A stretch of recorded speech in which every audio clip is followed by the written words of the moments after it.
Alin ang mas preferred mo? Pre-selling or ready for occupancy unit? Kung ako ang iyong tatanungin, case-to-case basis ang pagpili ng property. Depende sa pangangailangan mo.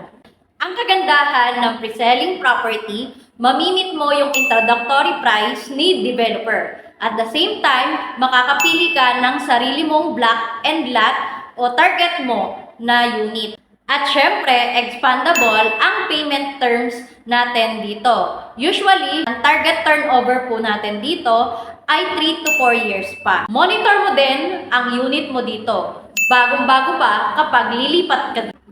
Kung target mo naman ang ready for occupancy, ang kagandahan naman ito, 100% o fully construct na ang unit natin dito, kaya makakalipat ikaw agad. Times 3, times 5, from the introductory price ni developer, ang mamimit natin 10% o 20% spot cash down payment ang kailangan mo. Naka-ready na din ang mga documents mo dito para maipasok agad sa financing.